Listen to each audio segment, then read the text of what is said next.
Yahweh Bahashem Yahweh Shai Bahashem Rakakadash Yahweh Bahashem Yahweh Shai Bahashem Rakakadash. Double honors to the apostles at Great Millstone GMS. Peace, blessings, and honors to all the brothers that spreading this truth and being righteous, doing the work in righteousness.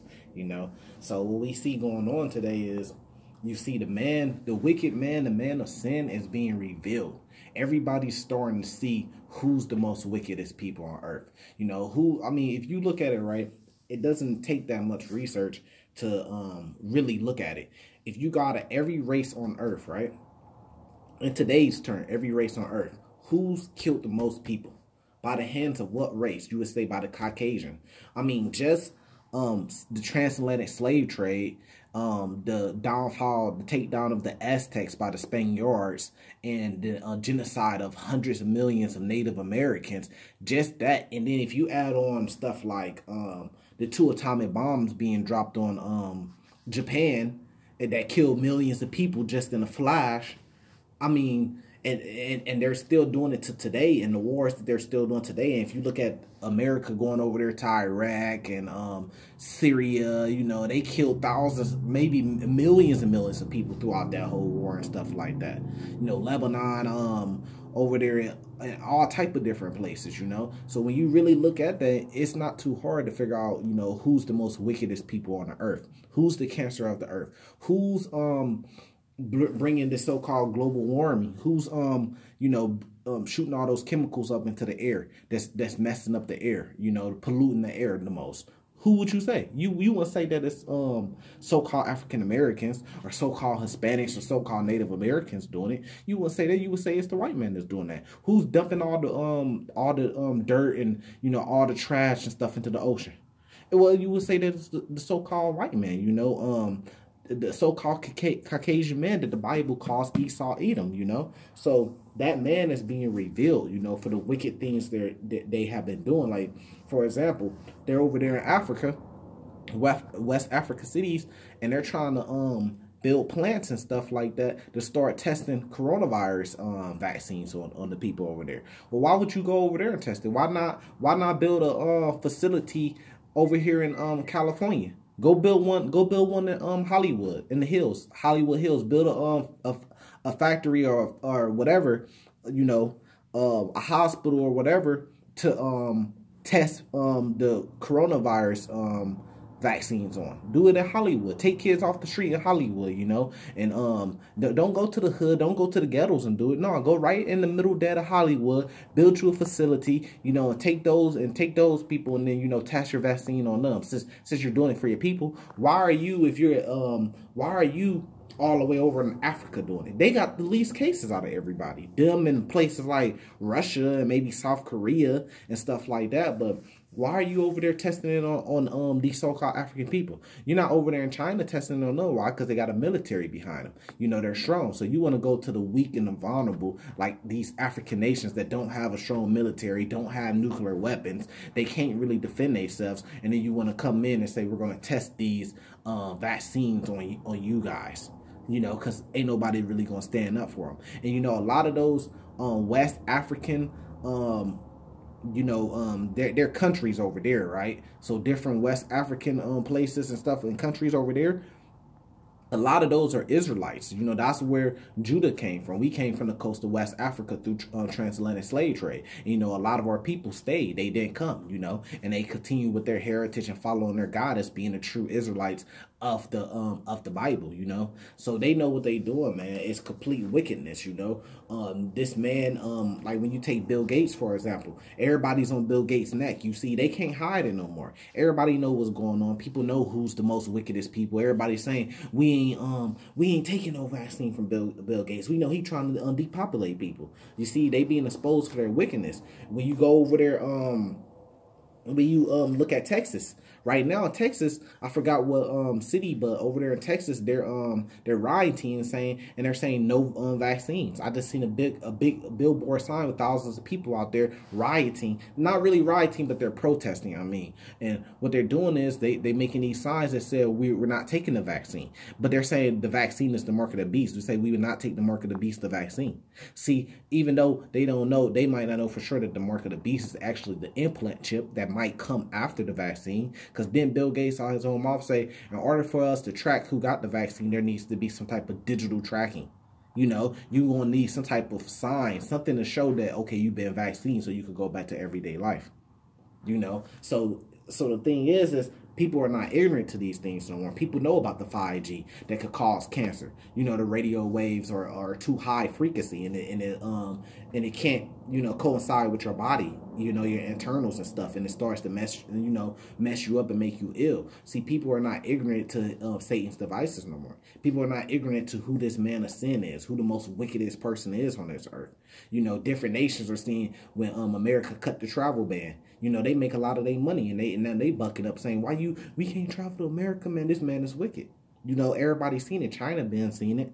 You know, now Israel's starting to wake up and see that this is the most wickedest man on earth. So let's jump into scriptures. This is 2 Corinthians, starting at chapter 2. We're going to start at verse.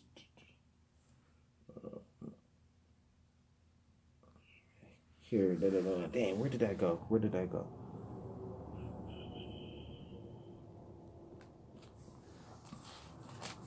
Oh, I'm sorry, I'm in the wrong chapter. Yeah, 1 Corinthians chapter 2, starting at verse 11. Says, lest Satan should get an advantage of us, for we are not ignorant of his devices. So don't let Satan. Satan is really they're trying to be like the spiritual demon Satan. They're trying to be wickedness of what they think the spiritual demon Satan is. You know, they're trying to be demons pretty much. That's why you got the Illuminati. They come together, they worship, they praise, you know, pretty much who you would call Satan. You know, that spiritual demon, not understanding that Satan just works for the Lord on the left-hand side. He was created by the Lord, and he's under complete control and under sedition straight to the Lord. You know, that's why they're going to get turned over. Satan pretty much is going to build you up, and then he's going to turn you over to the Lord and be like, look. And then you're going to end up getting played. Because really, you see it with these entertainers every day, all day. You know, they get so high, like somebody like Michael Jackson. He gets so high on top of the world. He's following Satan and everything, and Satan ways and stuff like that. And then what happened at the end? At the end, he had a very bad demise. Lost everything, getting sued left and right, and died. The Lord took him out. See, Satan only going to build you up and lead you on and lead you astray, and that's to test you. And then at the end of the day, he's going to set you up and turn you into his Lord, the Most High God, Yahweh. And then Yahweh's going to bring destruction down and judge you. Because who could make it alive and who could kill him? If you die, that's because the Lord ordained that. You know, I see men get shot. There's famous stories, you know, rappers and stuff, they got shot 9 times and survived. Why? Because the Lord didn't want them to die right there and then. You see what I'm saying? The Lord could stop it, you know. The Lord could do anything he wants to do, you know. There ain't no imagination to the Lord's power, you know. But we're not ignorant of Satan's devices no more.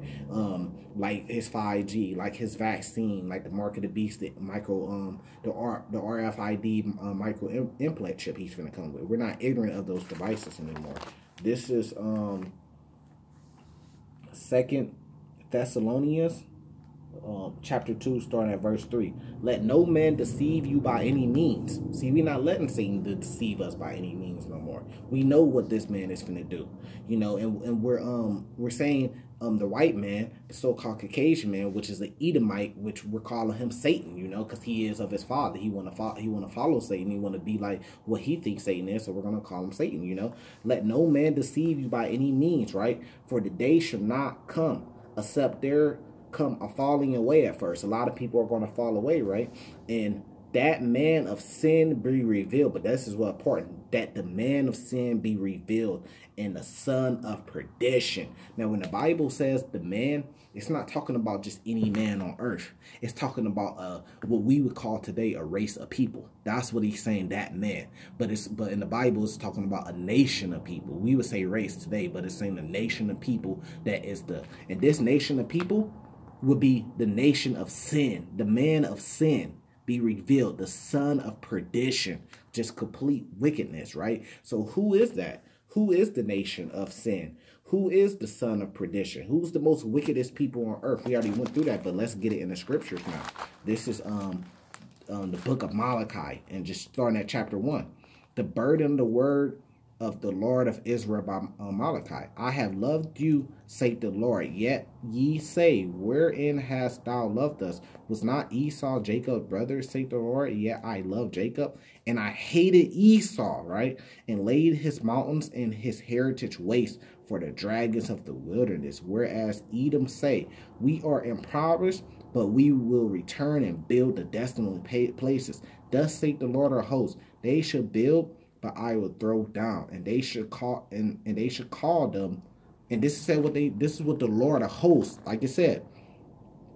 Thus saith the Lord of hosts, they shall build, but I will throw down, and they should call them the border of wickedness. So who's the most wickedest people on earth? What does it mean to be the border or something? That mean like really the border is like, you know, the outlines, you know, the forereach, the very, very forereach. This is the border. This is the outline. So that means that you're the most wickedest thing out there. And they're the border of wickedness, and the people against who who the Lord has in negation for forever, meaning not because a lot of Christians try to say I hated Esau, I love Jacob. That just means that he just liked Jacob more. No, it says I have indignation forever, meaning that this ain't just I favor Jacob more. This means no, I literally hate Esau.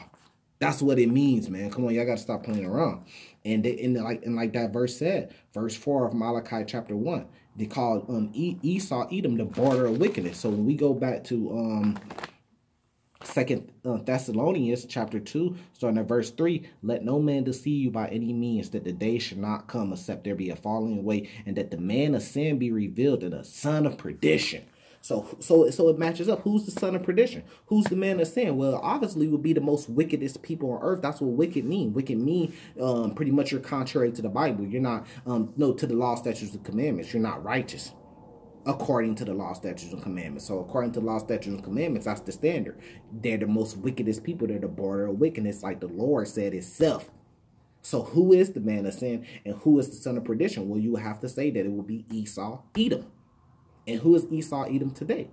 Well, that's the so-called white man. That's the so-called Caucasian man. Like you said, he came out red all over like a hairy garment. Well, back then the hairy garments, they used to have red dye in them. They were red. So the so-called white man, you call yourself so-called white man, but they're not really white. If you take a white piece of paper and put it up to their skin, you're going to clearly see a difference between the paper and their skin. They're red because their blood shows through their skin. That's why the Lord refers to them as a red man. Especially if we was really over there in the Middle East where it's hot, where the sun's out, and you put them in the sun, what's going to happen? They're going to turn hot red in the sun when we're in that environment. They could go to the cold environments, you know, and then they change purple and blue and stuff like that. But if you take them to the Middle East, to Israel, and around Israel, because Edom, their land was right under Israel, right by the land of Judah. You know, you had the 12 tribes. They had different spots within Israel, and Judah's like down south, and then right under them, and right over by them is Moab, the so-called Chinese, and right under them is Esau, Edom, the white man. So if you take them in the sun and they're out in an environment like that and they don't have suntan lotion on, they're going to turn red. And then you know what it means when they say Esau came out all hairy like a red garment. I mean, he came out red like a hairy garment. Then you understand what it means. So they're the most wickedest people on earth, right? They are the man of sin, and they are the son of perdition, like the Bible is speaking about, you know. And we're not ignorant to these devices no more. Now we know who they is. You know, we can point them out. We know their true identity. We know their true name. We know they're not called white men. We know they're not. That's why we say so-called. We know they're not Caucasian men. We know they are Esau, Edom from the Bible. You're just like your father. You always going to be just like Israel's, just like their father Jacob. And once now we're starting to wake up and we're starting to get back to our heritage that was taken away from us.